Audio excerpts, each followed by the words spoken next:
In the heart of South America lies a land so grand, a nation filled with beauty, where dreams are in command, with golden sunsets painting skies and rivers flowing free. One Guyana, our homeland, where unity runs deep. One Guyana, united we stand, hand in hand, we'll build a land, from the coast to the savannas, the rainforest tall. One Guyana will rise above it all. From the mighty Essequibo to the Rupununi Plains, diverse cultures intertwined, like rivers after rains. Oh, the colors of our people, a tapestry so bright. One Guyana, different faces, a harmonious sight. One Guyana, united we stand, hand in hand, we'll build our land, from the coast to the savannas, the rainforest all. One Guyana will rise above it all.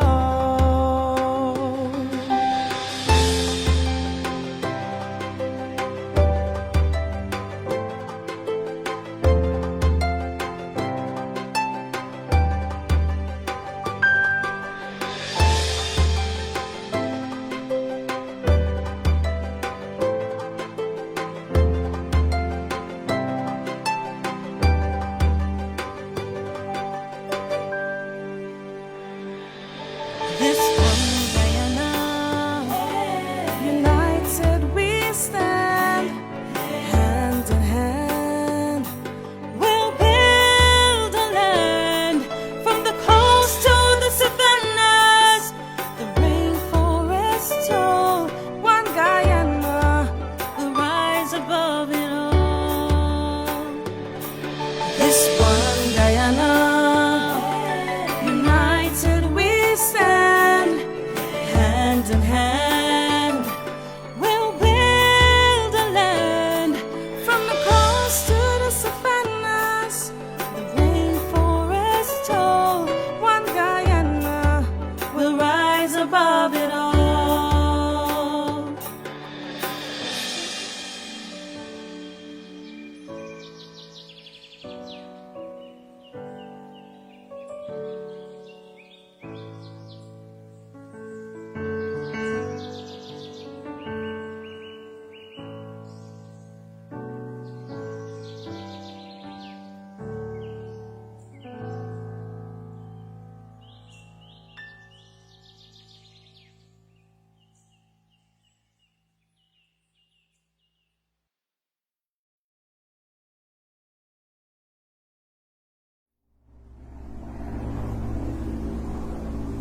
Bire mazak wura nagong Morawia kok manoro tijik ningai.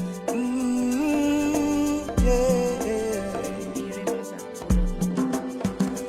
We are one Guyana, a place of peace, a place of love. We are one Guyana, it's paradise, it's our world.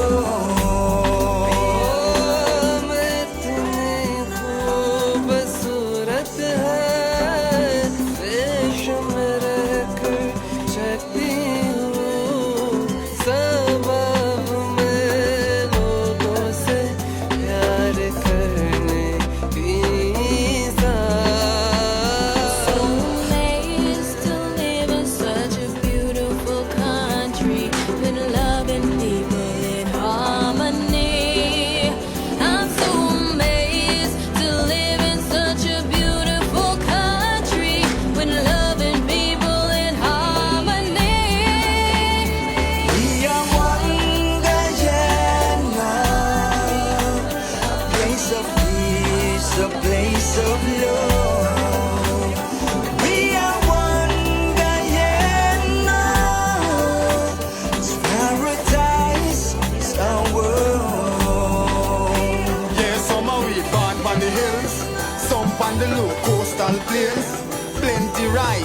sugar cane. Same Guyanese blood in our vein. So make we burn out the hatred, time for erasing. Can't make that destroy. 6 race I share the same space in this 83,000 square miles. We are one Guyana, a place of peace, a place of love.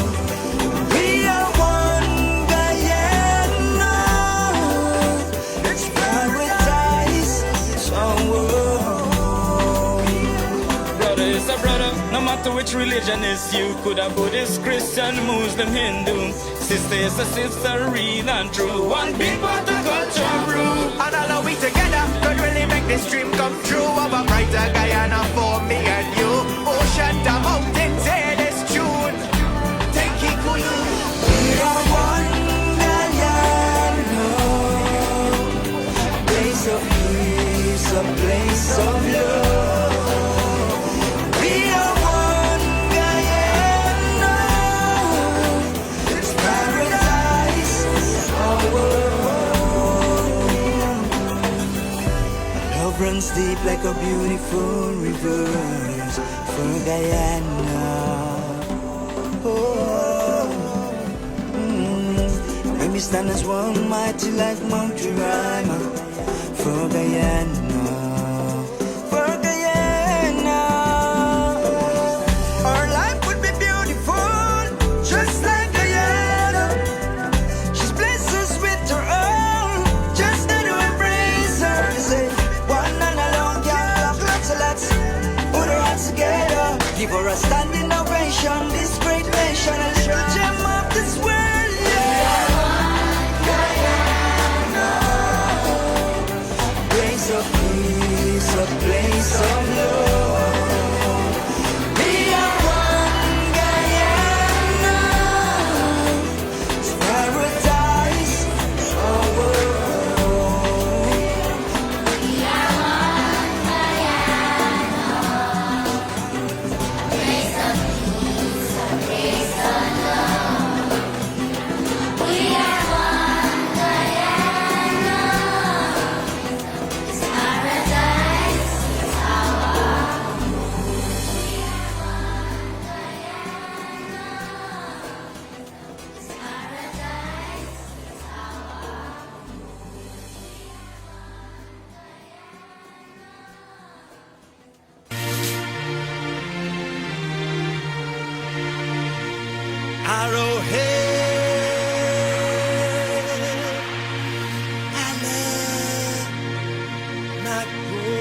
Arrowhead. I don't think you heard me. I said Arrowhead. I love my golden Arrowhead. Mama, mama, all GT Massive and crew, where are you? Where are you? If you're present, represent. If you're present, represent. Sing out. From Guyana to Canada, from Ituni to Miami, from Boston to Brixton, from Leghorn to London. If they hear them Arrowhead, I love my golden Arrowhead. If you feel it in your heart, then you got me doing your part. Arrowhead, I love my golden Arrowhead. When I see the flag waving, it's a sight that's so amazing. And I can feel the rhythm blazing. And then you hear the people them saying, Arrowhead, I love my golden Arrowhead.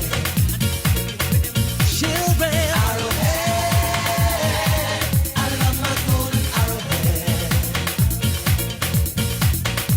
When I smell the bone baking, and I can hear the shack shaking, cock crow and bird bite baking, road clap and breakfast making. Arrowhead, I love my golden Arrowhead. If you feel it in your heart, then you came into your part. Arrowhead, I love my golden Arrowhead. When I see this red pouring, I can feel my spirit soaring, and I can hear the crowd roaring in the way that God is. Arrowhead,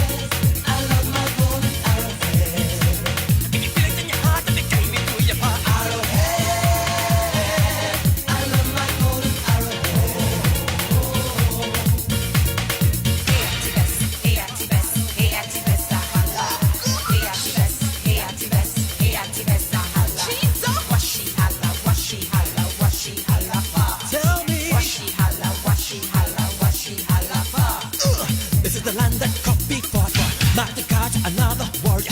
Some of the pen is mightier than the sword. Second the power of the written word. Walter Rotten, a man of letter. He came hard, no one did it better. Mickle hold a damn crew. If they can do it, you can do it too. Arrowhead, I love my golden arrowhead. G2, are you with me?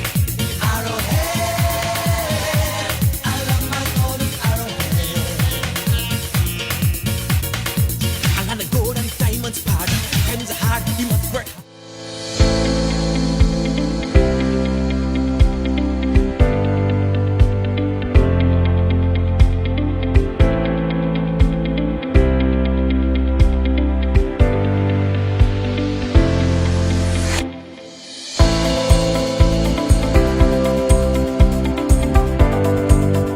We owe our ancestors who came here. We owe them the duty to look after this country and her people, that they may home, so that we can all be better. I want you to resolve here that you are not going to be a bigot in any way, shape, or form. In your school or out of your school, in your community or out of your community, you are not going to be a bigot because you are bright, young Guyanese children aiming to grow up in a land that is full of love and unity and togetherness. A land that thrives where the government is committed to giving each and every one of you equal opportunities regardless of what you look like. So this morning it gives me great pleasure to declare the inaugural, the first time ever, the Ministry of Education's Arrival Day Village.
Tyndall, Greater Georgetown, and we are at the Arrival Day Village, established under the guidance of the Ministry of Education.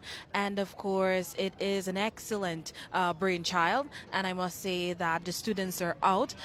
It's the second day, the second day of the Arrival Day Village, actually. And yesterday began with a cultural presentation and display in the morning hours that started at 9 a.m. And of course, we saw various cultural presentations coming out of the 6 ethnic groups. Now, the village in itself, what it has to offer, I'll let Shane tell you that aspect. So Shane, you go ahead. Yes, so we're at day 2 of the Ministry of Education's Arrival Day Village, and as you know, their Arrival Day is a celebration of all the ethnic groups that came to Guyana, which is the Amerindians, Africans, Europeans, Portuguese, Chinese, and East Indians. And along the Arthur Chang Conference Center ground, we have the booths laid out in chronological order. Yes. And right now, as we speak, the children are making their way through, and they're being told by the respective persons at the different booths about what they're having on display. What we've seen so far between yesterday and today, we're seeing the different contributions that the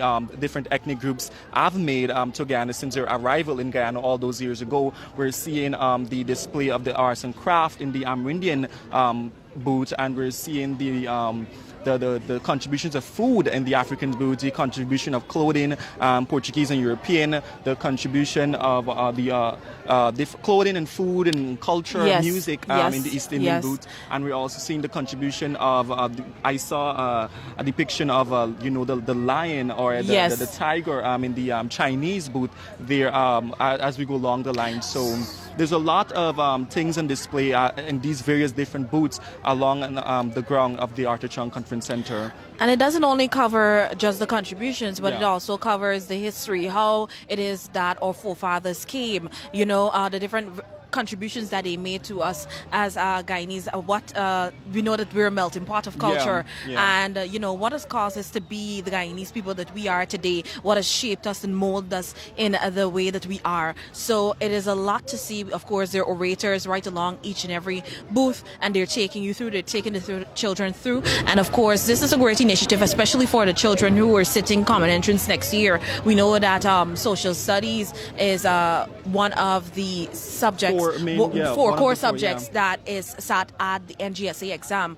And of course, the students are here with their teachers, and of course, they're having a hands-on experience, of the culture and what exactly it is that these ethnic groups had to offer. They're not just studying it from a textbook or sitting in the classroom, but the Ministry of Education has taken it one step further in offering them this experience. Yeah, and if I do remember correctly, there are artifacts dating all the way back from the 1800s in the European group, Portuguese group, their booth there have an artifact dating back all the way to the 1800s that children have the first-hand, look and feel of what that fabric is, dating all that many years ago back. So it's really, like Shante said, an hands-on experience here being given to these children by the Ministry of Education in the sense of the Arrival Day Village here at the Arthur Chang Conference Center. So Shante and I are going to take you guys along these booths. For those of you who can't make it to the actual ground here at ACC, we're going to take you along these booths, interview the people at the booth, give you guys a little bit of walkthrough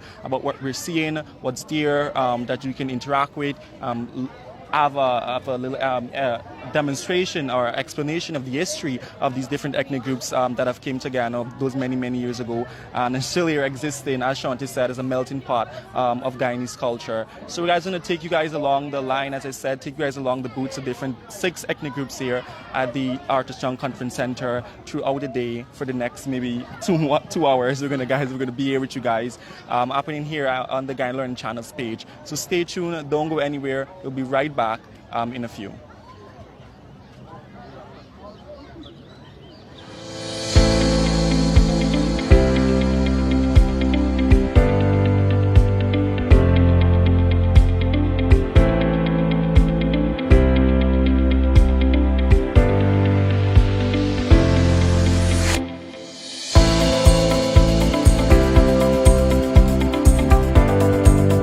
We owe our ancestors who came here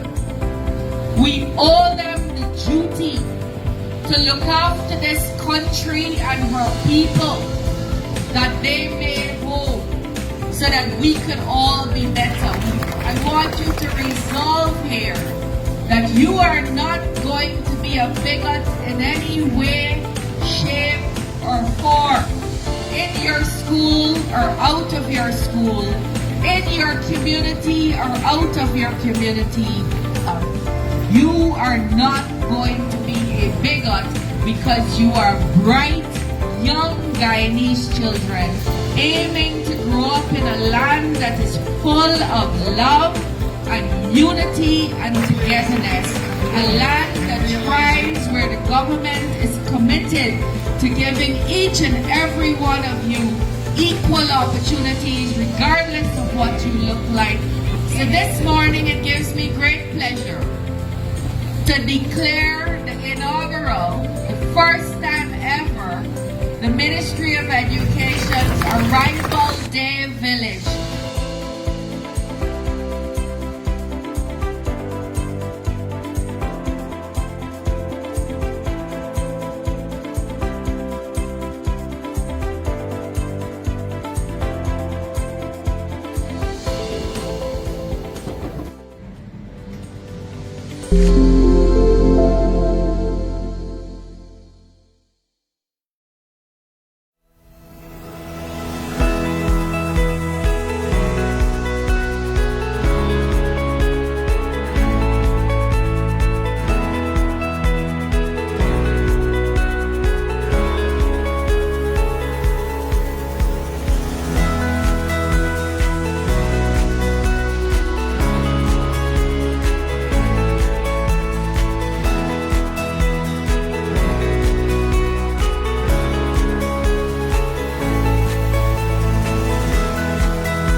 We're with Ovid Williams here at the Amerindian boat here at the Artichoke Conference Center for the Arrival Day Village. And he's going to tell us a little bit about the history of the Amerindian people, how they came and why they settled in Guyana. So Ovid, can we pinpoint an exact time, a date or a period as to when the Amerindians came to Guyana and why they settled? There is no exact time to recorded by us because we didn't have our numeracy, so we cannot say on the 15th of May, for example. We don't have that kind of information. However, history has it that during the fourth ice age, that they migrated through the Bering Strait. At that time, it was the ice age, and it had formed a bridge, and they traveled on to Alaska and then hit North America, and from there they came to Central America and then to South America and eventually ended up in Guyana. And when the ice would have melted somewhat, they used canoes to come across to to South America. Right, and do we know why they decided to settle in Guyana, build home, continue their customs that they've brought from all the parts of the world? Do we know why they decided to settle, particularly in Guyana? Always look for betterment in the form of food security, and because of the heavy snow and ice age, the animals were lacking. So in search of food, they traveled from one continent to another one, and then eventually ended up this side, and it was more productive for them to be in Guyana. Awesome. So can you tell us at this time about some of the contributions that the Amerindians made to Guyana, some things that we know and love today that are, originally from the Amerindian culture? Well, the first thing is the language. We have nine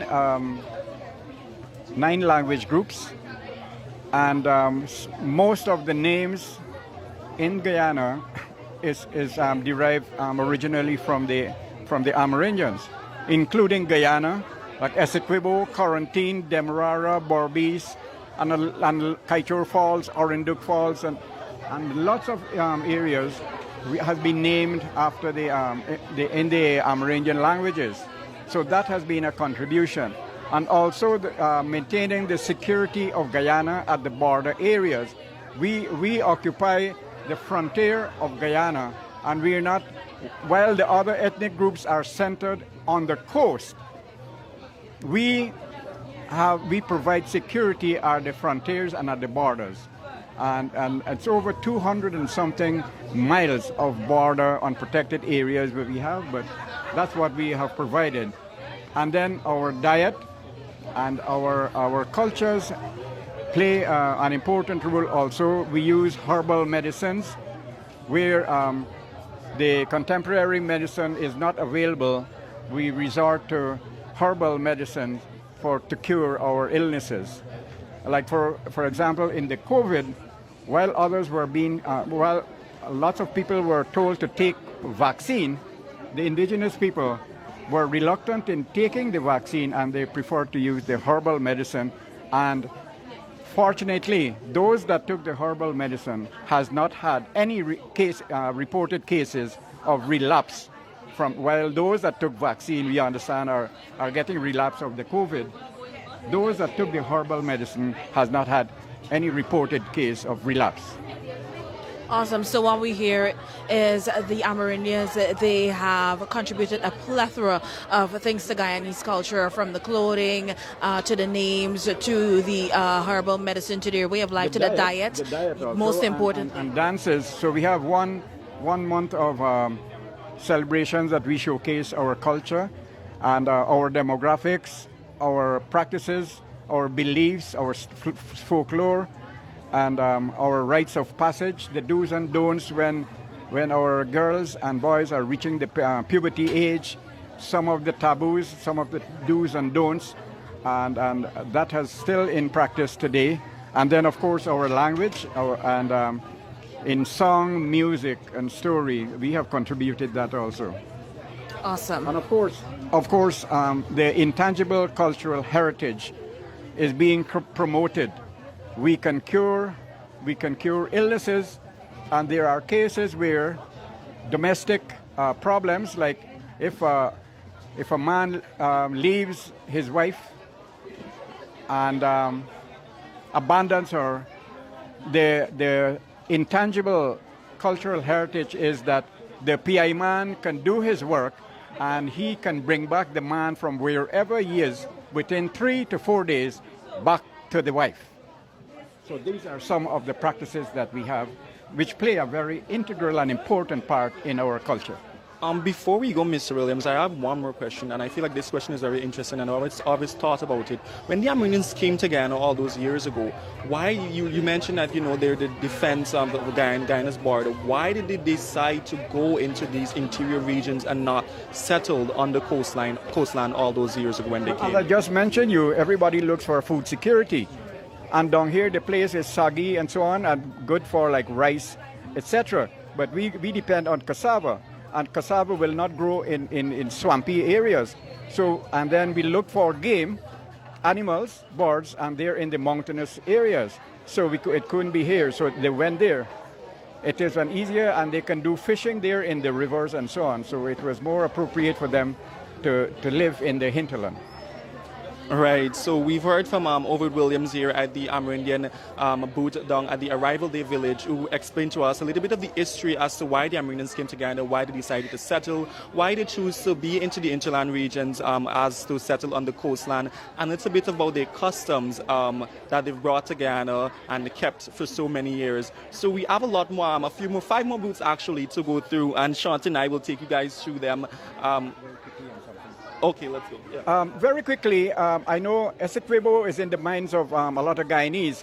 Essequibo comes from the Amerindian word di shikibo, it's the Lokono language, and it means fireside, fireside. Now, people may want to know why fireside, but because we used to travel in boats and we did not have pots, metal pots with handle, we use our clay pots to cook with and to travel.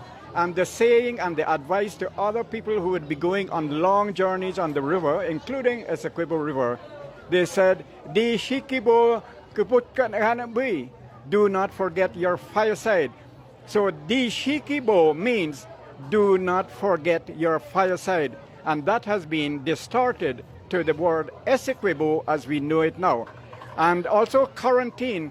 Quarantine comes from the Lokono language, the Arawak language for coconut. When the Dutch colonized Guyana, they wanted to know what was the name of the fruit, which was very prevalent in the area where Suriname and Guyana borders. And the people said the name of the fruit that they were holding was cocorotini. The Dutch could not pronounce cocorotini, and the closest they came to pronouncing cocorotini was to name the river that now separates Suriname and Guyana to quarantine. So that is the origin of the word quarantine as we know it, not coming from the indigenous word cocorotini for cookrit. Thank you very much. Thank you so much for that, Ovid Williams. So you guys, we have 5 more booths to go here at the Arrival Day Village, happening here at the Artichoke Conference Center. So stick around and we'll be right back with more from the other booths here.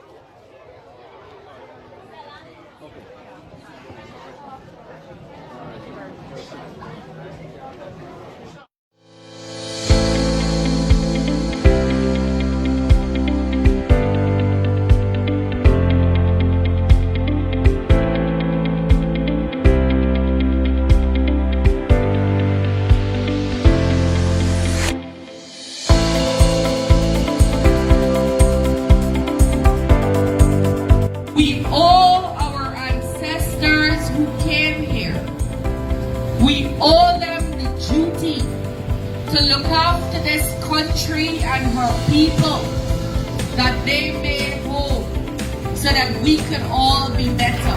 I want you to resolve here that you are not going to be a bigot in any way, shape, or form, in your school or out of your school, in your community or out of your community. You are not going to be a bigot because you are bright, young Guyanese children aiming to grow up in a land that is full of love and unity and togetherness. A land that thrives where the government is committed to giving each and every one of you equal opportunities regardless of what you look like. So this morning it gives me great pleasure to declare the inaugural, the first time ever, the Ministry of Education's Arrival Day Village.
With Miss Latasha David. We're still in the booth where it's displaying a plethora of Amerindian heritage and culture.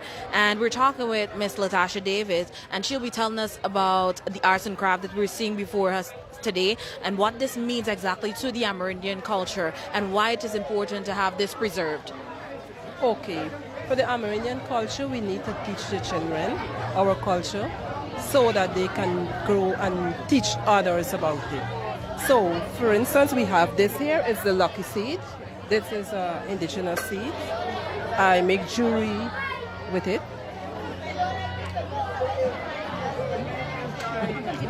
Yes. This here, it's a necklace made from the vine. And all So the necklace here, yeah. this is made from a vine. So I try to put everything into a package so it teaches the children that, okay, we can see like a recycle. We use a recycle and make it into something that we can use. And what is the name of this specific vine? I can't really... You can't remember at this point in time. This here, it's the YY seed. And this is called the manicole tree. They take and make the seed. This is the YY seed. This here is the seed from the same straw that we make. This is the Ite palm, this is the seed. So we use the seed, we can make the jewelry, we can even make the clothing, which is the straw skirts, bra, and so we make out of it. We use the basket, the fan, so many things we can use to make. So I'd like to ask you a bit about the process of these arts and crafts that you have here before us. Now, we see that most of these, or all of the craft rather, they come from some type of seed or vine or whatever, right? Now, what is the harvesting like? Are you provided with these materials, or is it that you go out and harvest it yourself? No, I would go out and purchase. Whoever do seeds, if I go out and I see a seed on the trees or so, I would pick it up and go and preserve and do my work. But if I can't get it, I go and source from others. I'm looking here right now and I'm seeing these kind of uniquely shaped earrings here. Can you explain to us what these are? This here, it's an earring and it's made from the Arapaima scale, the largest fish we have in Guyana. So this is the scale of the fish. That explains why they're kind of shaped a little bit like the fish. The shapes. Yeah. I cut the shape out in this design and I color it. So we could use, instead of throwing it away, we can use it back and make jewelry with it. This awesome. Here, it's the YY seed. Make this here. So we have a lot. This it's the same palm. It's the seed, but we get it colored. So you get it in various colors, but it's still the Ite palm, the seed. So we have a lot of things. This here is made from the balata, and it's the little indigenous lady. It's from the balata. Nice. So what is the downtime, or what is the time dedicated to making at least one of these craft items? Okay. For me, working from year ago, and it would be a short time for me, but newcomers would it would take a longer, because this here would take me like about 2 hours, but 2 hours. And I also do the knitted cotton clothing made from the cotton thread. So this is the design. I do costumes, I do headpieces, because you can see they have the headpieces, the skirt, all these things here. I know. Very, very, very impressive. So we've been to Ovid Williams, who explained to us the history of why the Amerindians came to Guyana, why they settled, why they decided to settle in different parts of Guyana. And we just spoke to Natasha David, who explained to us a little bit about the arts and crafts. But the Amerindian people have contributed so much more to Guyana as a whole. As Ovid was explaining, they've contributed language, names of many places in Guyana. If we go along the Amerindian booth here at the Arrival Day Village, we also see the different foods on display that they've contributed. Many of us are very aware of the Armenian food. My favorite is pepper pot, obviously. Yes, we all know and love pepper pot. We have during the festive seasons. There's cassava bread and many, many, many more that they contribute to the Guyanese culture and traditions and customs here in Guyana as the first peoples that came to Guyana. So we're going to just wrap up here at the Amerindian booth at the Arrival Day Village, and we're going to head over to a next booth where we're going to have the similar discussion about their history, why they came, the different contributions that they've made to Guyana, and we're going to see a little bit of more physical stuff as to what these different ethnic groups have contributed to Guyana the many years that they've been here. So stick around and we'll be right back.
We're back and we're at the European booth here, and we have with us Jermaine Brooms, who's going to tell us a little bit about the history of the Europeans. We're going to talk about why they came to Guyana and why they decided to settle here in South America, Guyana. So, good morning, Jermaine. Can you tell us a little bit about the history of the Europeans? Okay, from what I understand, they came here in 1492. And when they came, Christopher Columbus, as he said, he discovered the West Indies. So he came thinking here about gold, the land of many gold. So that's all the history. So he came to see where this gold at. So when he came now, he realized that we can do a settlement. So if we do this settlement, it isn't my only idea. If we do this settlement, we can get more out just gold, right? So he settled. But when they settle, they realize if we settle, we are the Europeans. We're not accustomed to doing hard work. So what can we do to bring out from this land? So they went and they bring the slaves. That's all I think. But when they came, they bring the finest thing for themselves. Because they bring the fine wine, the cutleries, the flowers, the clothing and everything. So from the history of that, you sit down and you think, so why we didn't get paid then? If they have the finest, they come with the finest thing. So my design today is all to bring out what they bring when they come, and when they leave, what they leave. I know they leave the cokers, they leave different history of buildings. One thing that struck me, I know they bring Christianity to Guyana, and it come from in the St. Andrew's Clerk, where they build so the Africans can go in and pray and say, well, the thing at times Christians don't know, the Africans don't know about Christian, they know about this whole life in the jungle or whatever. So they teach us more about Christianity life. So Christianity is a big thing now. So that is my aspect out. And for me, as a designer, it gives me much more knowledge about the whole history of all 6 races. Yes. What we've noticed with the different ethnic groups, except the ones that were forcefully brought here, that when they came, they decided to settle in, specific parts of the country. The Amerindians decided to settle within the hinterland regions for, better crop cultivation. Where did the Europeans decide to settle, and why? The part, I think they most settled mostly within the Georgetown, region, in the coastal area, because I think it was more easier for them to move and create maybe streets or road so they can move. Because if they go to the jungle, they're going to say, well, we got to go the whole thing. So I think that is the easy in Georgetown. That's why we have so much historic buildings, and that's why we got the unique seawall. Because they realize now, if we are settling ourselves in this old coastal land, we have to protect ourselves. So they build, in my own knowledge, they build the seawall so the ocean can stay out from the water from coming in. So I think this is it. Yeah. Now, we see behind you, we have a depiction of Christopher Columbus. And I'm guessing you are the artist behind this art, displaying the clothing that they brought, the clothing concept, of course. And we know this is exactly what the Europeans, what they wore when they were in their very own inhabitation, when they were in Europe. Yeah. We know these kind of activities, doing some amount of astrology and stuff. That's what they were up to. Now, tell us, how exactly did you come up with what we see here today? All right. What happened? I sat down and I think about Christopher Columbus. So I run through the Facebook the pages and check. So then I realized they have a whole set of different clothing that he wear. So I decided to choose this one because he went on the ship and he was spying, and I was telling my kids when he spied, he said, well, wow, because he said he first came, but then when he come and he spied through that, he see how the people walking, right? So this is the idea. So I just decided to say, but let's go with the idea, but it would bring out more of the European than just make a simple something. So when everybody come in and say, they say, well, yes, so like these British people, you know what I mean? So then, with the female outfit too, then I sit down and I study what I know. There's big flare dresses and this whole thing, which we don't wear them like now because we have more modern now. But in the European clothing, we wear jeans or a jersey, but the European they with the fine hats and the, you know, so this is how I come. I just sit down and just say, well, look, I just want the color and just bring it through.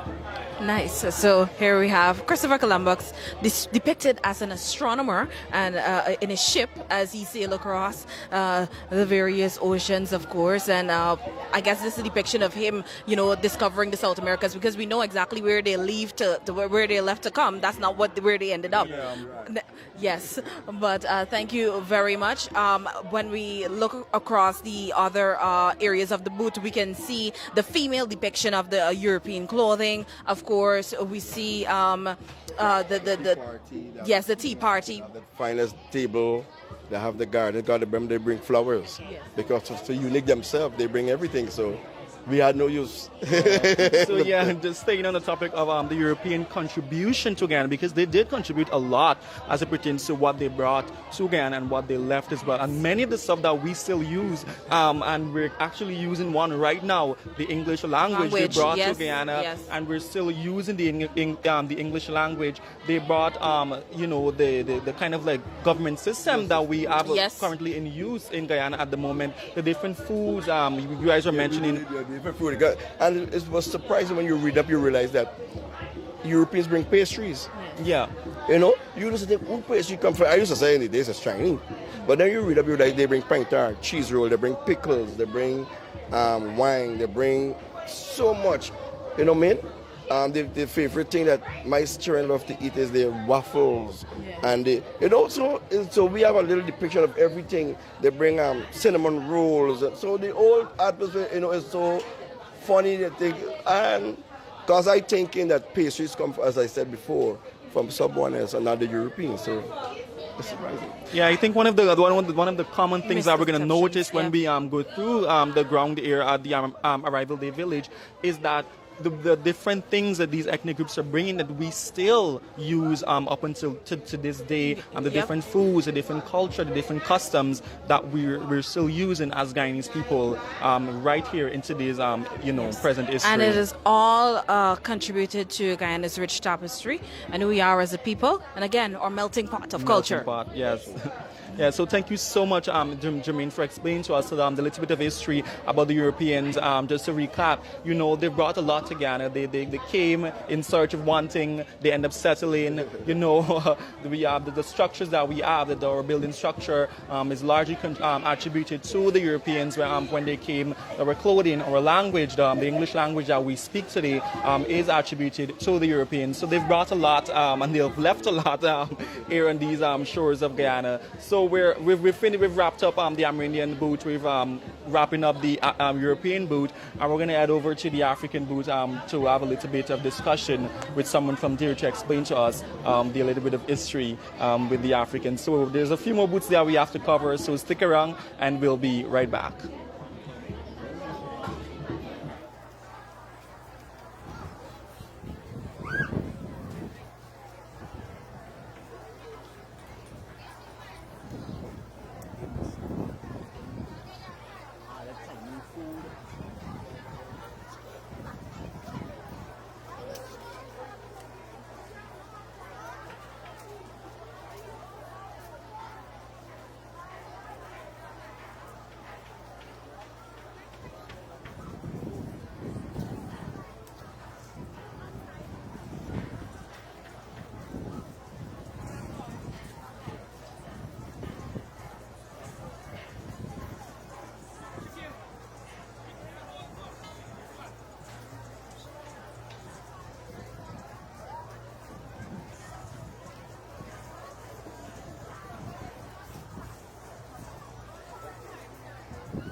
Good to know.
So we're at the African booth here at the Arrival Day Village, being brought to you guys by the Ministry of Education. And I'm currently with Mwanza, who is going to explain to us a little bit of history about the African people and why they came to Ghana, what was the reason for why they came to Ghana, and how they were brought to Ghana. So Mwanza, can you tell us a little bit of the history of the African people and why they were brought to Ghana? Well, of course, they were captured and brought to work on plantations, basically. You know, none of them wanted to. They didn't have a choice. There were no paper that they signed to say, oh, maybe I could. No. They were stolen, and they came to work on the plantations, basically.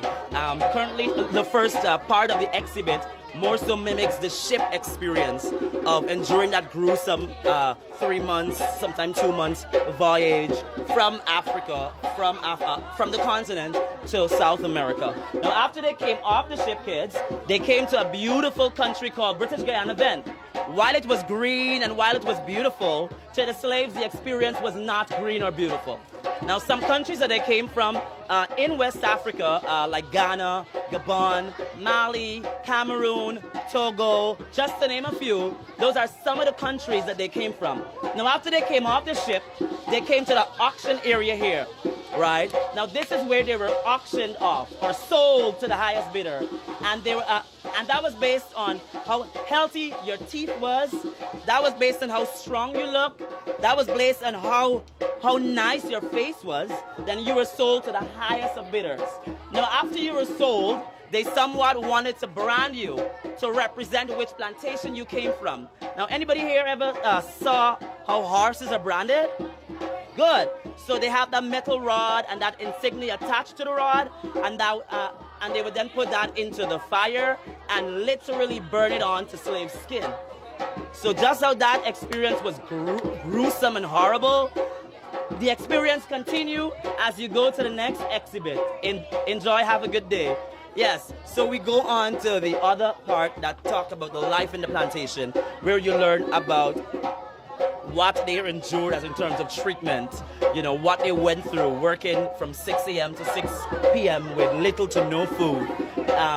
We just wanted to give the kids the experience of a full sensory experience, you know, looking at sights, you know, showing how vivid the conditions were, showing what they endured, you know, within that period of slavery, you know, very, very horrible. So we wanted to bring that to light. It goes into, you know, after the treatment and they didn't want to continue working under these conditions. That's where the rebellions happen, you know. Notable one, the 1763, the Damon, and some of the others, you know, those arises because of the treatments on the plantation. After that happened, of course, after the rebellion, they had to discipline or show an example to those who were outspoken. So that's how these torturous things happen, you know, the lynching, you know, beaten with whips with spikes on it, giving them, you know, all of the ugly markings on their skins and what's not. We have all of those via our posters and what's not, so the kids can understand how gruesome and horrible and how inhumane the experience was. As it go on, we show that even after slavery, the slaves didn't just went wild. They knew the importance of community. They knew the importance of working together. So they bought land so that they can stay together, so that they can share ideas together, so they can be cooperative. They have learned that through groupings, through communities, they would get more. And that's exactly what they did when they bought their first community of Victoria and of course their first community known as Queenstown in Essequibo. And from there we shared also accomplishments and contributions. We have a live drummer in the background. We have musical instruments. We have 2 shops. Like when we want to capture, like, you know, like known in these African villages, there are African shops. There is some auntie who own a cook-up shop or sells cook-up. So we try to give that mimic. So we have Auntie Joni cook-up shop, and we have samples of cassava pone and conky, given the culinary arts part of the African contribution. On the next side, we have Uncle Bertie Tailor shop, you know. There's a tailor in every community, and we wanted to give that, you know, something that they could see, you know, like they can say to themselves, you know, oh, I know somebody who sews in the community, And there we have a representation of the fashion side of the contributions. We have some clothes on mannequins that gives you the contemporary part of it. Though it's not African traditional, it's African inspired. So it's still some way that we're pulling or maintaining the African identity into modern silhouettes and modern ways that they continue this beautiful experience at the Arrival Village. What I want to talk about, because we talk about, the slavery aspect, let's talk a bit about, if you can explain life after the big monumental moment of May 26, 1966, when Guyana gained independence. What was life like then for Africans? Or specifically, not even independence, you can go farther back when slavery was abolished, how life was then there. I mean, the experience was very, very gruesome. Although they were given the rights to do certain stuff in Guyana and around the world, they were still deemed as nobodies. They were still deemed as, oh, we can't drink at the same pipe together. We can't be at the same beach together. We can't dance in the same club together. All around the world, they still experience that same treatment, And it is so sad to know that we came based on the fact of being stolen, not wanting to come, came to these parts, built these places, started these industries. Because if you look at it, there is no way the sugar industry could not have been built without the slaves that came for that. And then you look at sugar, in some countries cotton, you look at coconut and so many other byproducts. Now after building all of these industries, after putting so many monies into these slave owners' pockets, we were still deemed as nobody when we built them. So even after these dates and what's not, we were still looked down as the ugly people. And in some parts, still the same today. We are still fighting for an identity. We're still fighting for respect.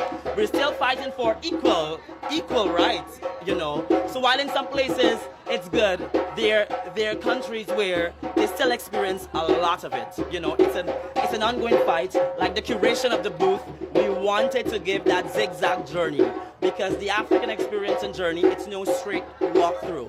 So that's exactly what we want to encompass with the curation of the African village here at Arrival Day. Well, thank you so much, Mwanza, for that lovely, lovely explanation. So as you guys heard, for those of you watching us live on the Guide Learning channel or the Ministry of Education page, if you come down here to the Ardechong Conference Center at the Ministry of Education's Arrival Day Village, if you come to the African booth, you'll get a first-hand hands-on experience about the life of how it was, these African people on these ships and what they endured on these plantations, when they were slaves. So there's a lot to learn, a lot to soak in, a lot of history that is important and integral for the Guyanese culture, not just for the African people, but slavery taught us all, a little bit about how we can persevere through, tough times. So we learned a little bit from the Amerindian village, Amerindian booth, about why they came and why they settled and why they decided to, settle in these parts of Guyana. We heard a little bit about the Europeans and what they contributed to Guyana as it pertains to infrastructure and language. And we're learning here from the African booth,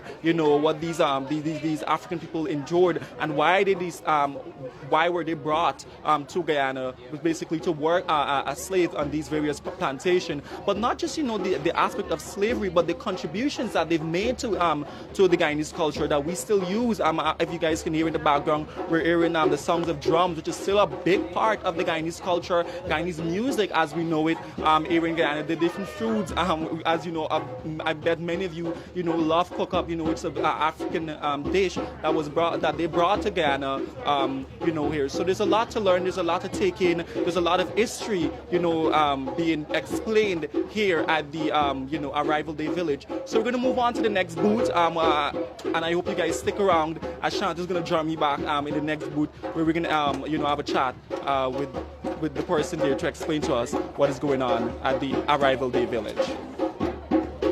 Awesome. Now welcome everybody.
with Mr. Quentin Pearson, and we're at the booth depicting the Portuguese, how they came, their contributions, and what they have given to this rich Guyanese culture. Now, tell us a bit about the designs that we see here today. Tell us a bit about the Portuguese, how they came, and the 411 basically. Sure.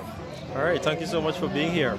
So the Portuguese originally came in the year 1834. A small group came to Guyana, and then in the year 1835 we had the first 40 immigrants that came to work in the sugar plantations.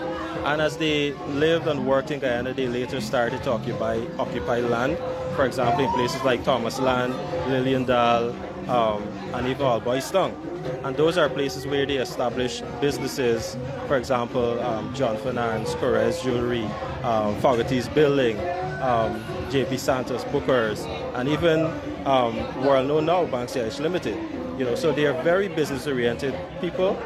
Their culture and their craft is also so richly incorporated into this society, and I'm proud to be able to be doing so much research and to be able to share this with the kids as they come and they realize that these are things that we would have been hearing about, but we don't actually know that it's so significant to each and every one of these booths, and especially for what the Portuguese would have contributed.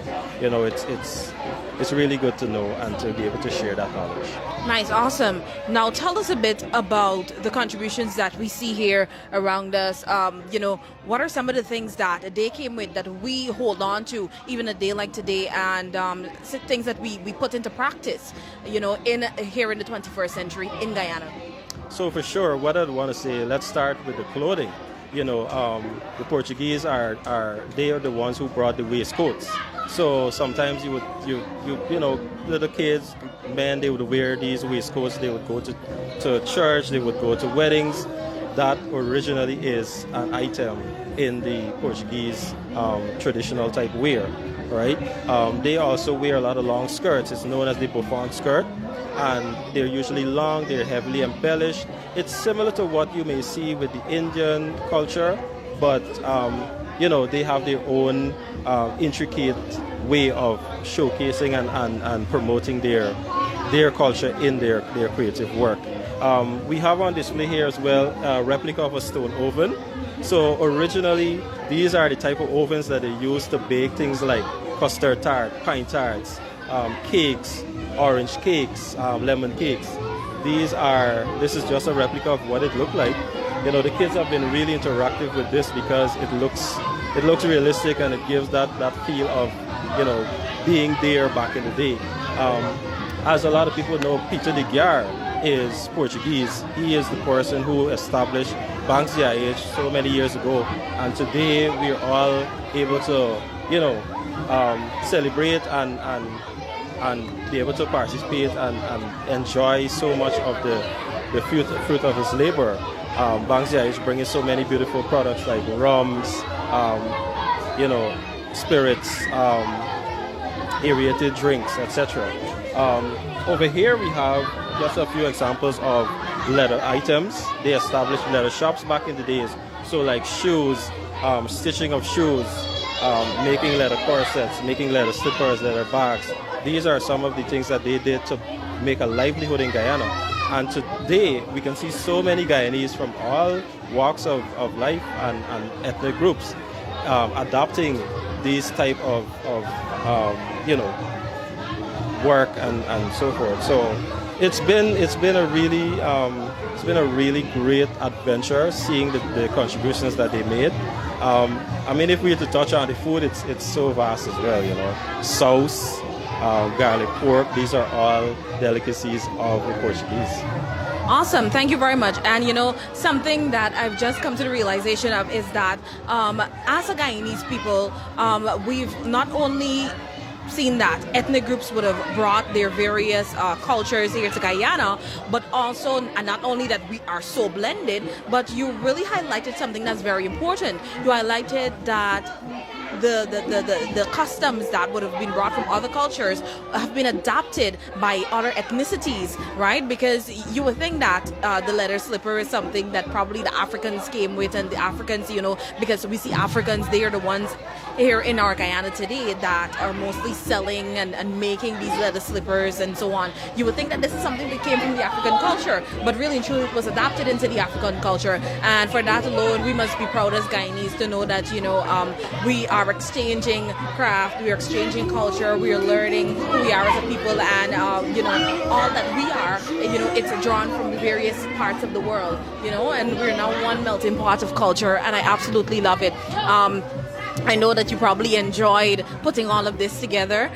Tell us about the process just a bit. Awesome. So this is the first time that I'm doing this sort of display, and it was thrilling. It was a learning adventure. I'm really happy and grateful for all the support that I was given by my other teammates and designers. And we worked together to make this successful, and it was really good. I was able to reach out to organizations, even individuals, Portuguese men and women who have craft items in their homes that are loaned here to us today. I have a family heirloom that was passed down through the generations. A piece of tapestry that came directly from Madeira is actually on display in our tent. So it's been really, really great and satisfying to just have a more profound sense of satisfaction and admiration, for just being able to do this.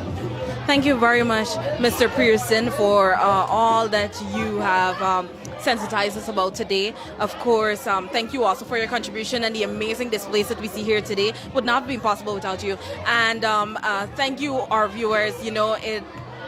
It is very, very educational, going through these booths, not just the viewers learning, but I'm also learning, and I love that for me. We see the contribution of the Portuguese people, and we see that we're still benefiting from that as a Guyanese people today, from all the various businesses. We were talking about Bank CIH and all other things, Portuguese buildings, and all these things that came along with the Portuguese people. So it's something that we must be proud of, and thank you very much once again.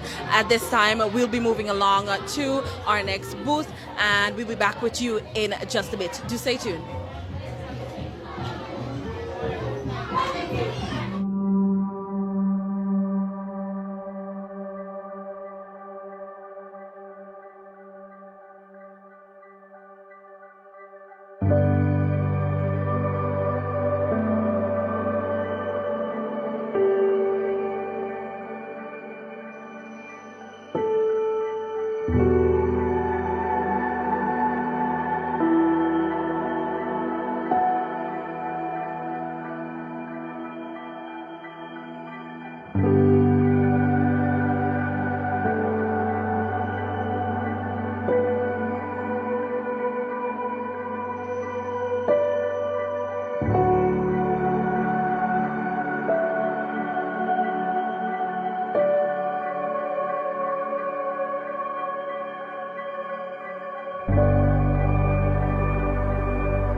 we're back, and I'm at the East Indian booth here. They're the 5th ethnic group to come to Guyana a very, very long time ago. And I'm here with Julia Williams, who's going to be explaining to us a little bit of the history of the East Indian people. So, Julia, can you tell us why or what was the reason for the East Indians being brought to Guyana, and why did they end up settling here in Guyana?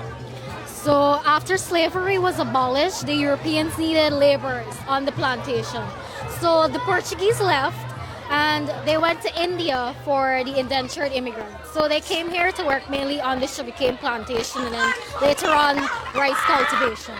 So yeah, and can you tell us give us like an idea of or what was life like for the East Indians coming to Guyana as indentured laborers? Because I think we all know that indentured laborers, they weren't paid the full wage for the job, but they were given money just to, because of the abolishment of slavery. all right, so when they came on 2 vessels, the motor vessel Whitby and the Hesperus. So they were severely ill-treated by the Europeans. If they tried to run away or they were caught skylarking on the plantations, they were beaten and salt rubbed into their backs.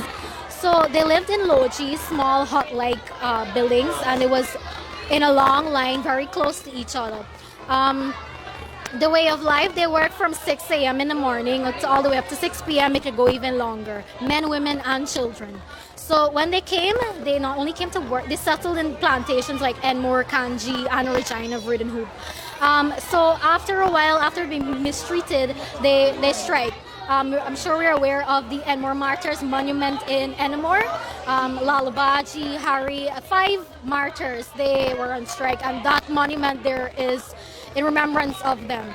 So after they fought for their independence from the contracts that they had, and I'll speak about that. So they were given small wages, not a lot. So after they strike, the Europeans couldn't afford to send all of them back to India, so they offered them land. And the East Indians, they had pooled their savings, the small wages that they would accumulated over time. They saved that money and they bought lands along the west coast of Guyana. So they brought their culture. We see it in the food, the dances, the religion. I can go on. This booth here is a representation of just a fraction of what the East Indians contributed to Guyana. So we have clothing, a little replica of the loji, the kitchen, some sweet meats, and just the history. The East Indians shaped a lot of the politics in Guyana. Dr. Chedi Jagan, Dr. Barjak Deo, current president Dr. Muhammad Irfan Ali, and there's a lot more that I cannot. The time does not permit. Yeah, there's a lot to cover as it pertains to the East Indians and their arrival to Guyana. You mentioned their contributions to Guyana, and I wanted you to touch a little more in detail on that, because the East Indians did contribute a lot to Guyana, and so did the other ethnic groups. But the East Indians contributed to music, food, culture, customs, and different various national holidays that we still do celebrate here today. Can you tell us a little bit about those? Yeah. So. Correct. Food. The celebrations, we have Pagwa, Diwali, Arrival Day, Indian Arrival Day, now known as Arrival Day, which this entire event is centered around. Music, dances like Kathak, and the Indian wear, I'm wearing a sari here. The booths, they highlight all of the various Indian wear, the jewelry, yeah.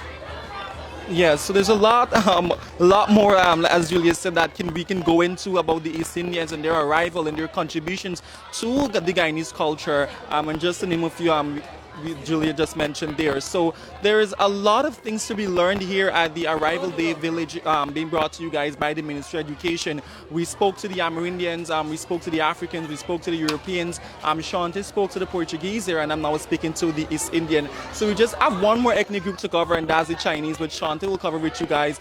But one thing that I can definitely say, and what we can see, is that there is so much to learn, and there's so much to appreciate as it pertains to what these different ethnic groups have brought to Guyana and that we still use today in present day, whether it be the different customs, traditions, national holidays, food, clothing, language that we even speak. So there's a lot. Shante used the word earlier on when we first went live.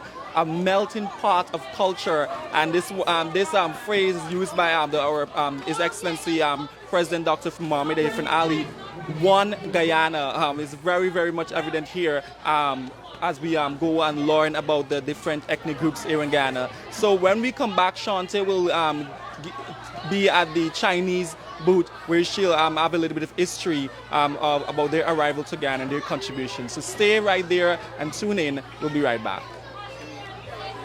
Thank you so much. Thank you.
With Miss Deborah James, and we are on our sixth and final booth, and of course it's the Chinese, and Miss Deborah James will be telling us a bit about the history of the Chinese, about their contributions, and you know how it all ties into the rich tapestry that we have here in Guyana. So Miss Deborah, how are you doing today? Oh, thank you. I'm wonderful today. I'm doing really great today. It's good to see all of the children out here today, and I know they're gaining a lot from this exhibition. Awesome. I'm very happy that you said that. Now tell us a bit about the Chinese and their history. Right. Well, the Chinese, they were the sixth group that came to Guyana, which add to the flavor of our wonderful, diverse culture here in Guyana. So yes, the first group of Chinese came in the year 1853, and the last group to arrive was in 1879. So we had, during that time, all the Chinese, they came here, and they add to the already five groups that were here before them. And the Chinese, like I said, are our brothers and sisters, and they have contributed so much to our culture. Now, starting with like the first thing, that after leaving the plantation, they went into charcoal production, and that's way up in Hopetown, Kamuni Creek, and so that was the first thing that they started doing and adding to what Guyana is today, right? And so in addition to that, we have a rich culture in terms of their food, their dress, their dances, and all of that. And so I think it's really wonderful for children to come here today and not only learn about or refresh their memory about the Chinese, but also to learn to appreciate what they have brought with them from Asia, right? So all of that make our history, make our Guyana, make the Guyanese society today such a wonderful place to be a part of. Awesome. I think a very important thing to mention, and I think you just briefly touched on it, as it pertains to why the Chinese came, because we know that the Africans were brought here because of slavery. We know the East Indians were brought here as indentured laborers. But why did the Chinese came to Guyana?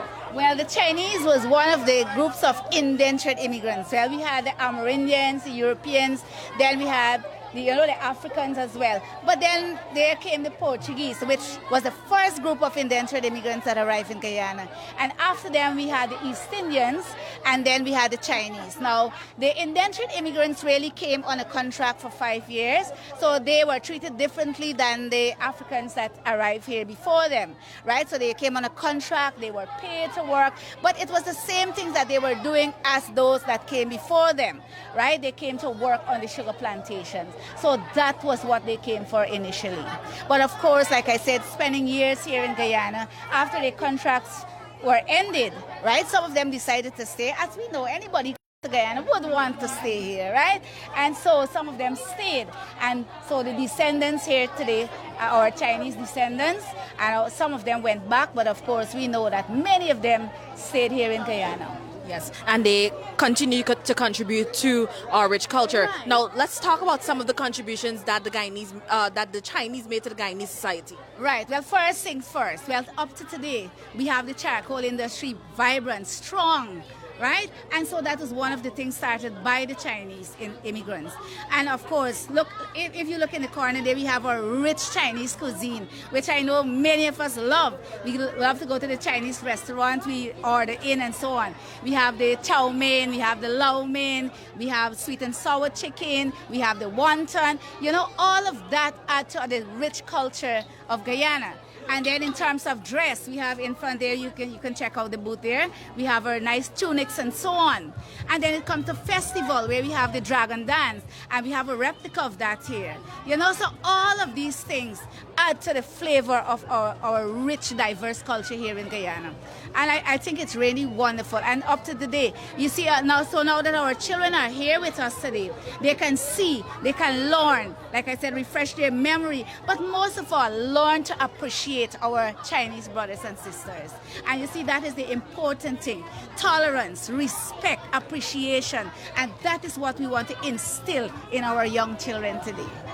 Awesome. Thank you very much, Ms. Deborah James, for your awesome insight. Detailed explanation of the history and the Chinese people and their contributions to Guyana. And with that, we've come to the end of our walkthrough of the 6 ethnic groups and their booths here at the Arrival Day Village, brought to you guys by the Ministry of Education at the Arthur Chong Conference Center. We're going to go live in a few minutes to the cultural presentation for day 2. I hope you guys stick around for that, where they're going to go on display to display what we've basically shown you guys along the way. So I'm sure Shante have learned a lot. I've learned a lot, surely, and we can't wait for to go and impart these different knowledges that we've learned here at the Arrival Day Village at the Arthur Chong Conference Center. So it was nice talking to you guys. Stick around for the cultural presentation happening very, very soon in a bit. So yeah, thank you. Shante, anything you want to add? I'm Shante Eastman. And I'm Shane Marks. Thank you guys for tuning in.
departments of education, our teachers, our students, special invitees, we want to take this opportunity at this time to officially call to order Day 2 of the Ministry of Education's Arrival Day Village here at Arthur Chung Conference Center.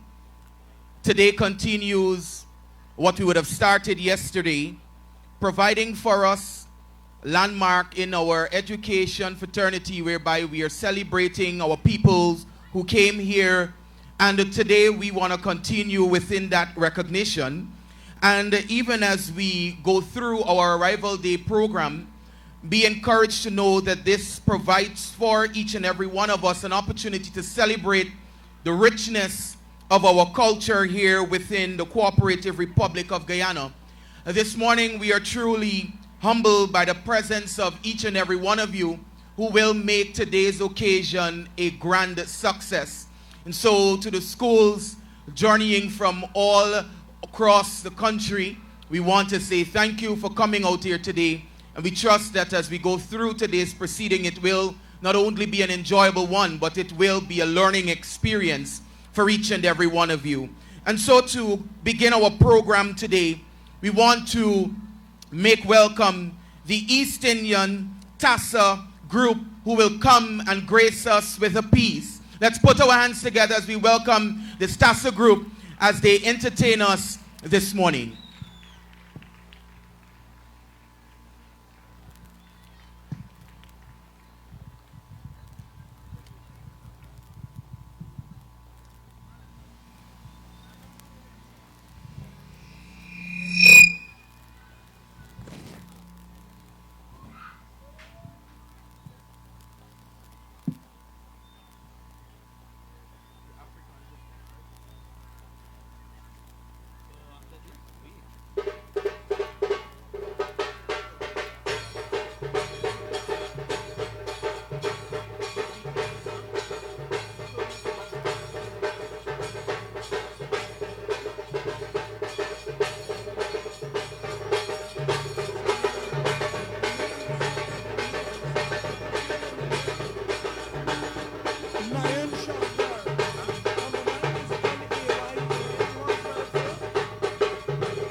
Come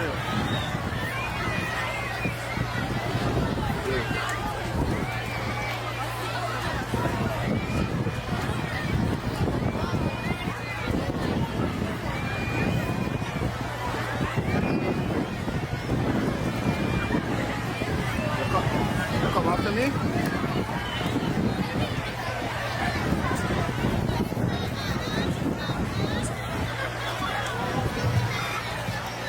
This should give you another shot.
No,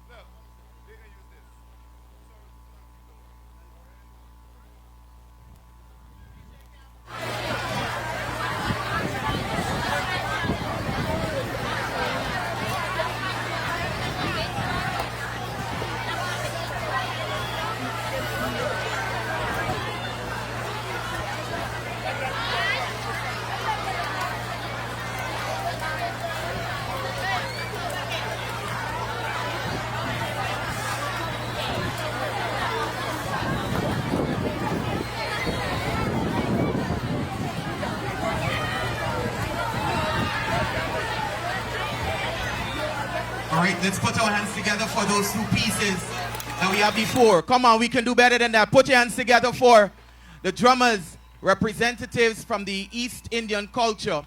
If you have a Guyana flag in your hands, let me see you wave those flags. Right where you are, wave those flags. We are proud to be Guyanese to the bone. At this time, we are going to make way for students from the Bishop's High School, Christchurch, St. Rose's High, St. Stanislaus College, President's College, and Queen's College. And these students are about to come to do an interesting piece for us which provides an overview of our Arrival Day Village here at the Ministry of Education. So once again, let's put our hands together and make them feel welcome. The Amerindians, the Bishop's High, Europeans, Christchurch, Africans, St. Rose's, Portuguese, St. Stanislaus College, and we have Chinese, Queen's College.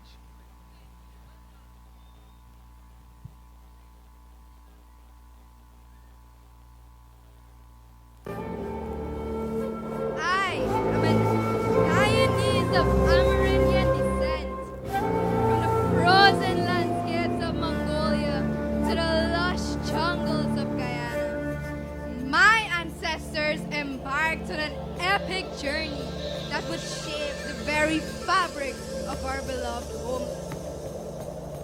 The adventurous Amerindians journeyed from Mongolia across the icy Bering Strait, chasing warmer lands and food. They eventually settled throughout the Americas and into today's Guyana. They established vibrant villages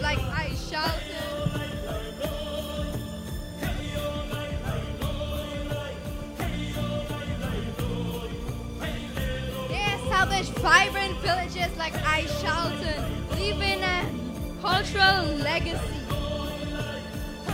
Delicious cassava bread and pepper pot, dazzling TV series skirts and beaded jewelry, spirited dances like the Mari Mari, and rhythmic music with flutes and drums, fierce hunters with bows, spears, and blowpipes.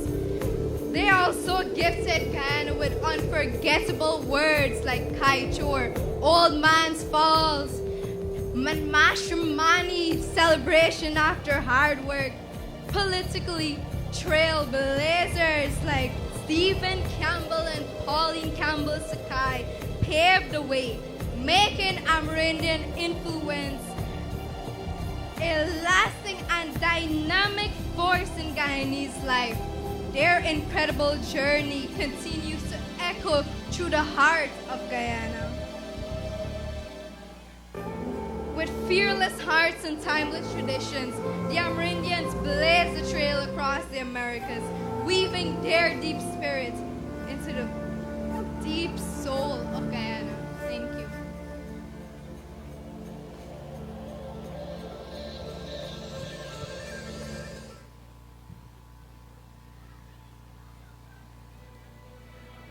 I am a Guyanese of European descent, fueled by the dazzling legend of El Dorado.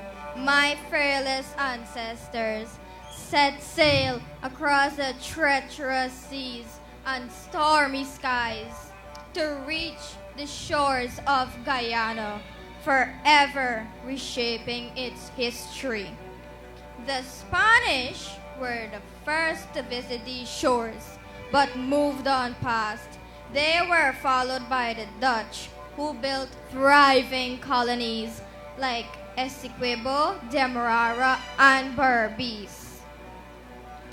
The French swept in briefly in 1782, only to be overtaken by the English in 1796. With them came tantalizing foods like pastries and pies, elegant waltz, lively accordion tunes, and fine ceramic that enrich the local culture. Under their rule, Guyana journeyed from colony to independence in 1966 and eventually a proud republic in 1970. Their legacy still echoes today in names and places such Georgetown, Versailles, I-Flat, and the fabled El Dorado, weaving their bold adventures into the heart of Guyana's vibrant story, driven by the dreams of gold and glory. The Europeans sailed their way into Guyana, leaving a bold imprint on its land, culture, and history.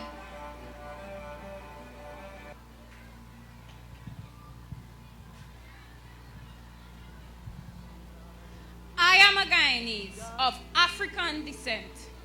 In the early 1600s, my ancestors were brought from the shores of West Africa, from places we now know as Senegal, Angola, and Ghana, and thrust into the nightmare of the Middle Passage.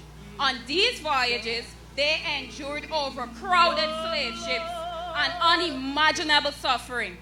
Yet, from this darkness rose extraordinary resilience. Survivors carved out thriving communities in Boston, Victoria, and Bettervowactic, transforming Guyana with flavorful dishes like coca rice and metaji. The thunder of drums, the flare of comfort, and masquerade dances, and exquisite beadwork and pottery added to the rich tapestry of my ancestral culture. Out of their struggles emerged leaders like Kofi and Forbes Burnham, who fought for freedom from slavery and colonialism, for unity and justice. From the depths of unimaginable hardship, my ancestors rose with unbreakable spirit, transforming their pain into power and leaving a vibrant legacy that still beats at the heart of Guyana today, shaping the fierce and proud spirit of Guyanese that still burns bright in our beloved land.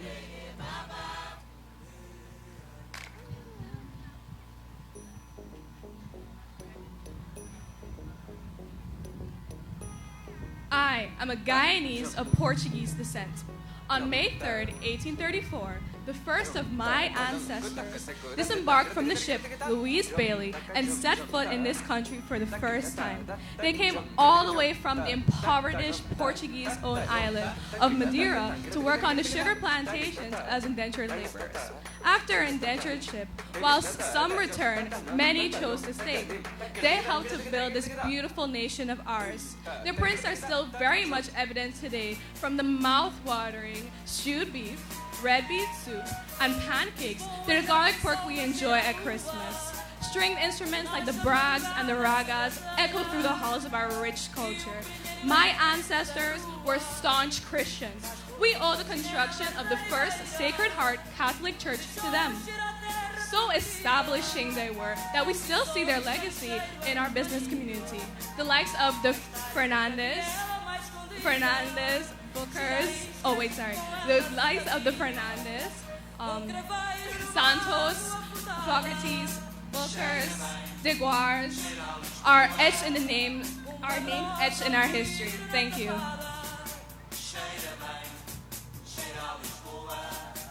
I am a Guyanese of the East Indian descent. The Whitby and Hesperus docked on our shores on May 5th, 1838, on this beautiful land for the first time. My ancestors were a batch of indentured laborers who came to work on the sugar plantations. They wasted no time on getting to work on plantation Highbury in Berbice. Other East Indian groups worked on plantations as well, from Anna Regina in Essequibo to Cane Grove and Bellevue in Demerara, and Blackbush Bowler and Bushlot in Berbice. My ancestors have left a lasting impression on our culture and way of life. The scrumptious dal puri and chicken curry are foods found in the home of every Guyanese. Katak and Nagara are dances brought to our shores.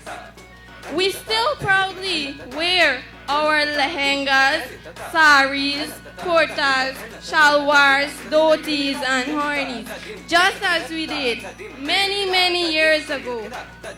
From the soothing bhajans and melodious harmonium to the exciting tassel drumming, the East Indian musical art forms are embedded in our veins as a true Guyanese. Our ancestors joined the fight for freedom and a better standard of living for all. Dr. Chetty Jagan helped to steer our country through the rough seas of colonialism to a blooming democracy. Currently, Dr. Bharat Jagdeo and His Excellency Dr. Irfan Ali, Guyanese of the East Indian descent, are steering our country into a modern state. Thank you.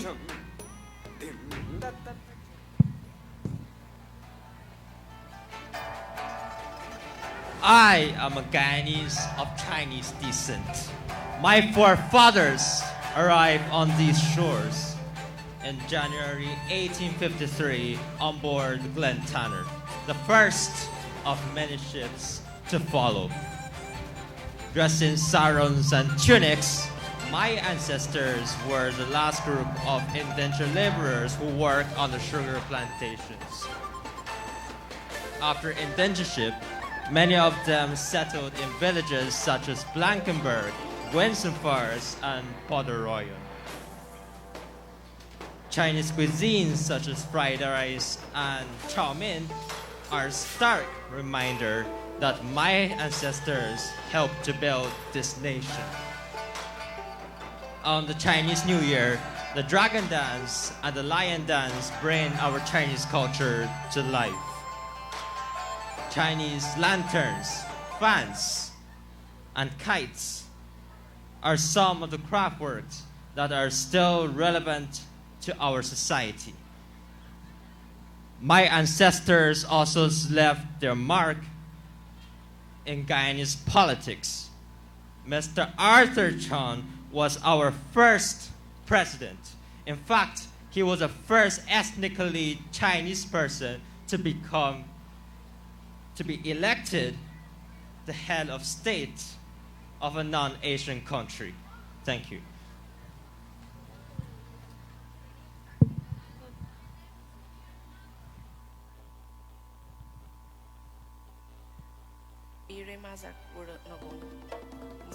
We are Guyanese. We represent the true embodiment of a multicultural and multi-ethnic nation. Through all our differences, one thing is constant. Our ancestors all helped to shape this nation, and we will continue their hard work as one people, one nation, with one destiny, as we build out a beautiful and free one Guyana.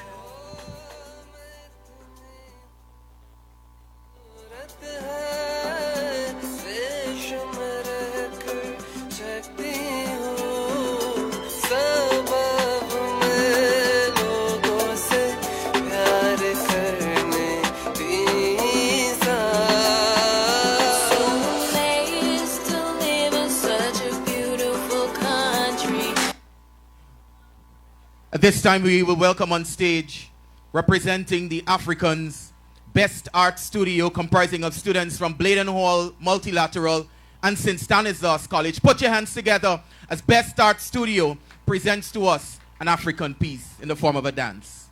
Anywhere I go, mo láti padà sílé mi. 'Cause my mommy won't want to leave me. I know one me person tell me say I'm too lazy. Olúwa bọ̀nà of leleni. As I dey hustle, like I dey buy your okun lazy. No go talk, say me I'm too lazy. Anywhere I go, mo láti padà sílé mi. 'Cause my mommy won't want to leave me.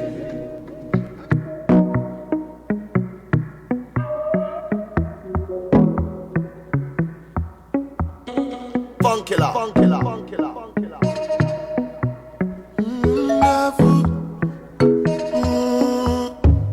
I go show you wonder what it wonderful. You not go believe what you want happen. No disturbance when the bed do one catch you. It's like you dey sleep, but this one pass you. Hunger. I think bed do don't start. Wonder. From your feet all over. Wonder. With somebody that I wonder. 'Cause I'm feeling it in my soul. Something is changing. Right in your face. Something they scratch. Don't be like that. Bye, bye, bye.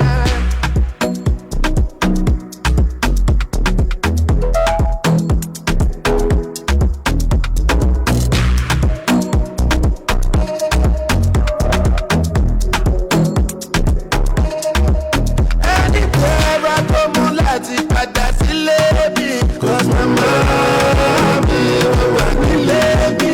I know what me person tell me say I'm too lazy. Olúwa bọ̀nà of leleni. As I dey hustle, I dey buy your okun lazy. No go talk, say me I'm too lazy. Anywhere I go, mo láti padà sílé mi. 'Cause my mommy won't want to leave me. I go show you wonder what it wonderful. You don't believe what you want happen. No disturbance when the bed do one catch you. It's like you dey sleep, but this one pass you.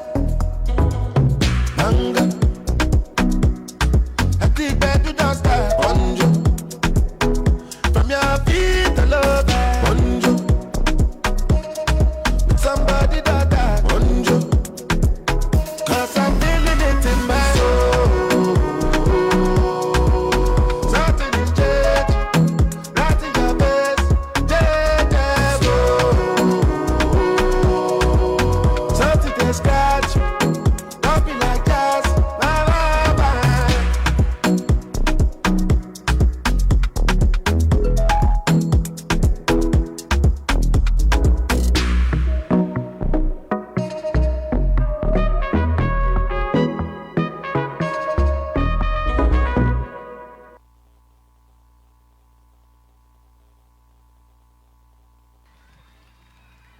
Come on, let's keep the applause going. Let's keep the applause going. Let's keep it going. Let's keep it going. Most definitely, we want to thank the Best Art Studio. Today, we are in for a treat, and we want to continue to celebrate our rich cultural heritage here within the Cooperative Republic of Guyana. Here to represent the Europeans. Let's put our hands together as we welcome Chosen Academy of Dance as they bring to us another piece. Make them feel welcome. Make some noise until they get on stage.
Let me hear you say we reppin' GT. Say we reppin' GT. All right, we would have just witnessed the Portuguese, the Europeans, and now we're going to welcome on stage from the new generation dance studio to do for us a piece that represents the Portuguese culture. Put your hands together as we have this piece at this time.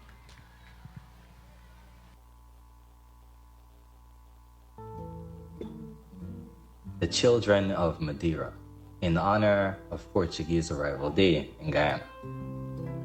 They came not as conquerors, but seekers of peace, from islands where cliffs kiss the sun, where Madeira's winds like whispered hymns sang of hope, though the voyage was long. They left behind vineyards and narrow stone lanes, church bells ringing in early dawn, to cross a wide uncertain sea to lands unknown, their old life gone.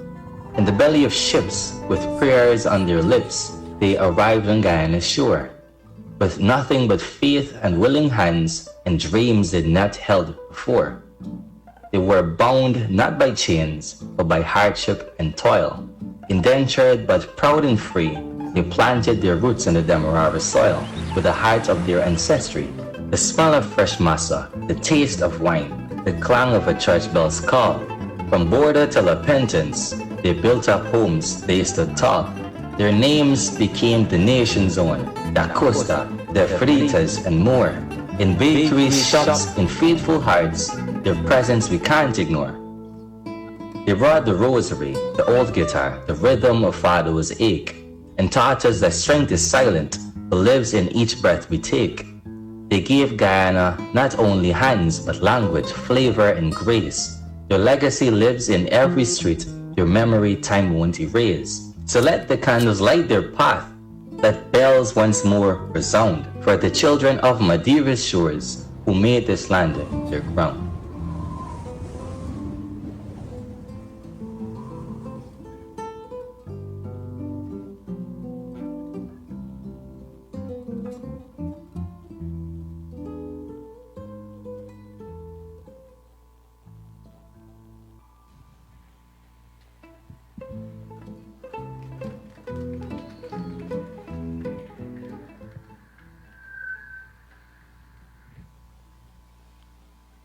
All right, so we are coming down to the end of our program today, but we cannot do that without having a representative from the Chinese culture. So once again, let's make some noise as we are represented by the Chinese culture.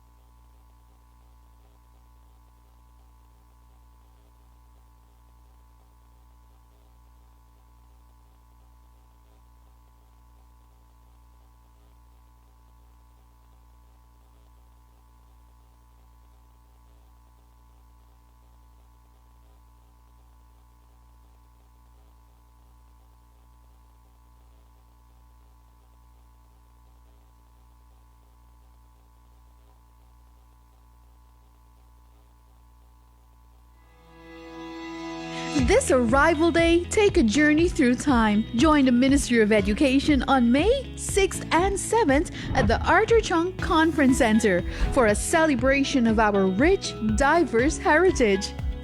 Come explore the history of all the people who made Guyana home.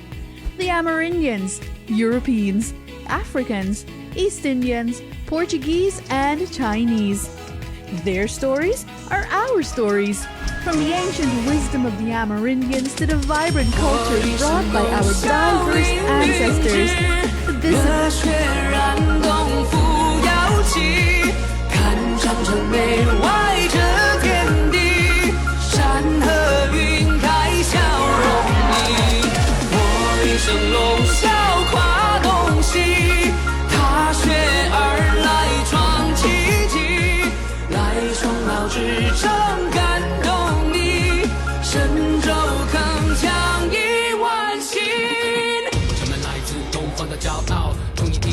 5000年的荣耀，四方英雄多多指教，我带着敬意向你们问声好。2008光芒依旧闪耀，生活还在熊熊燃烧，老朋友坦诚相见的心，分享中国的故事，它传奇而美好。我就是内外雪花飘飘，必须见而笑，得多自豪。我像个海纳百川的怀抱，双奥之城繁星环绕。万里山河都在画里，尽是铭刻盛世的崛起。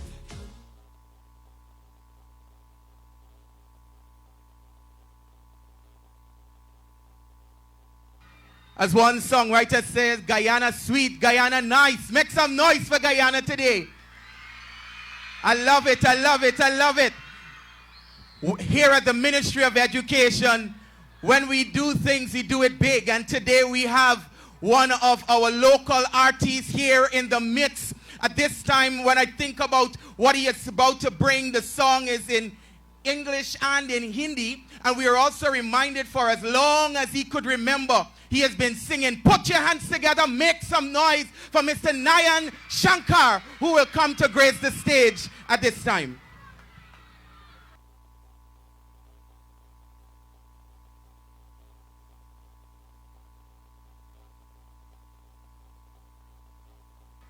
Because you're so special, you gotta make some noise again. Make some noise again. All right.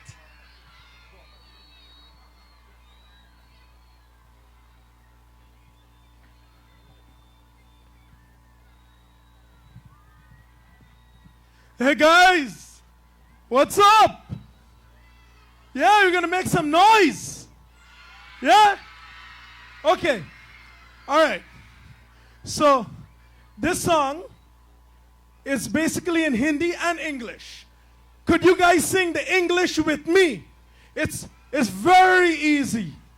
The line, beautiful Guyana. Can I hear anybody say beautiful Guyana? All right. Should we start? Should we start? Are you guys ready?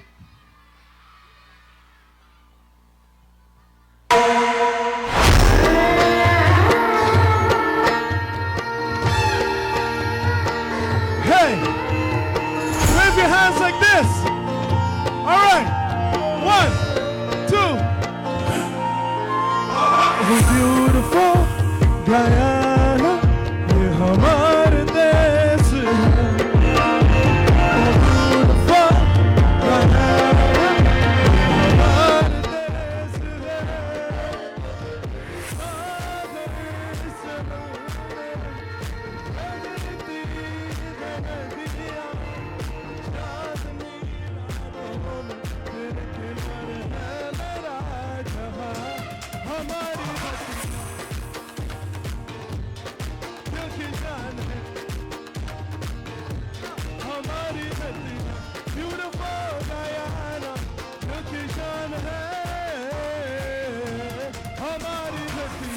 Oh, I love Guyana. You guys gotta sing with me.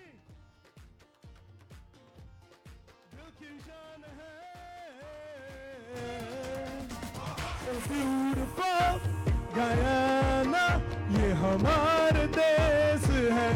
You guys know the beautiful? Oh, beautiful, ye hamare desh hai. Sagar samne bhagti hai nadiyan, chandni raaton mein tere kinare hai mera jagah. Hamari धरती है, दिल की शान है. हमारी धरती है, दिल की शान है. हमारी धरती है. Oh, I love Guyana. दिल की शान है. Oh, I love Guyana. हमारी धरती है. Oh, I love Guyana. हमारी धरती है.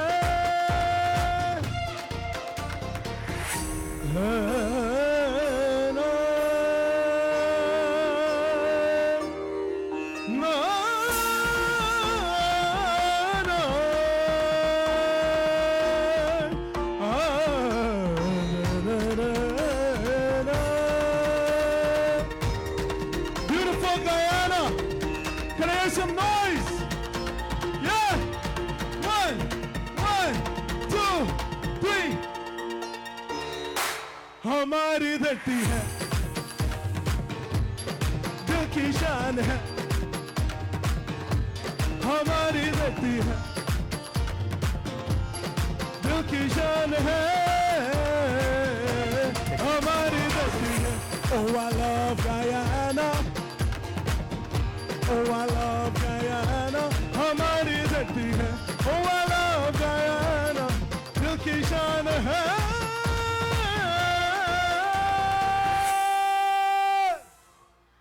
Guys, you've been awesome. Our beautiful country, beautiful Guyana. Whenever I see you guys again, I hope you're going to sing with me. Beautiful. Beautiful. I love you guys. Take care. Let me hear you say again, I love Guyana. Let me see which side will win. So these two rows here, let me hear you say, I love Guyana. Let me hear this side say, I love Guyana. Let me hear you over there, I love Guyana. Together, let's say, I love Guyana. All right. This is how we do it here in the Ministry of Education. At this time, we want to extend a warm and appreciative, we want to thank all schools. We want to say from the bottom of our heart how appreciative we are that you would have taken the time out to come over the past 2 days, the Ministry of Education, Arrival Day Village. And even as you go, the booths, go through the booths, ask questions, interact with those in the booths, and leave here more informed than when you would have walked through the gates of Arthur Chung Conference Center. But here, we can't leave without inviting all of our ethnic groups that would have participated in the 2 days event as they make you once again enjoy a beautiful piece called I Am a Guyanese, I Am a Guyanese, no matter where I be, I am, come on, stand to your feet, I am a Guyanese, I am a, no matter where I be, if you have your flags, wave it, I am a Guyanese, no matter where I be. Put your hands together for the ethnic groups who will welcome you with a dance as you go. It's who I am, it's who I am, yeah. Hands up, hands up, hands up, hands up. It's who I am, come on. I am a Guyanese, I am a Guyanese, no matter where I be. I am a Guyanese, I am a Guyanese, no matter where I see. I am a Guyanese. It don't matter where I be, I'm proud as still be me. I'll always represent, I'm always Guyanese. In every party, I rep it. Inside of the feds, I rep it. Country people overseas, never deny your Guyanese. In the morning, I rep it. In the evening, I rep it. In the day, in the night, I tell you, anywhere I go, I got my flag, my GT flag, yeah. I am a Guyanese, I am a Guyanese, no matter where I be. I am a Guyanese, I am a Guyanese, I am a Guyanese, no matter where I be. I am a Guyanese. 6 away in this country, 6 away in harmony. The 6 away, 6 away, the 6 away, 6 away. In every party I reppin', inside of the feds I reppin'. Country people overseas, never deny your Guyanese.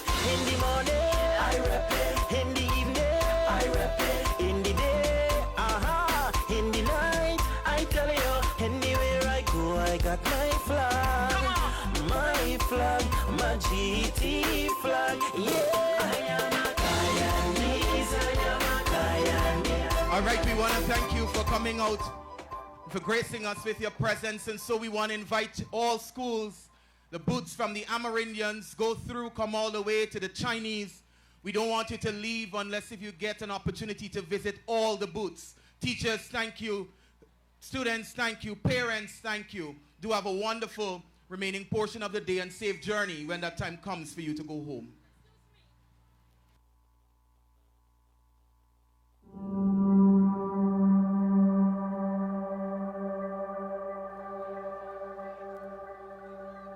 the driver of PAG 6091. You need to go to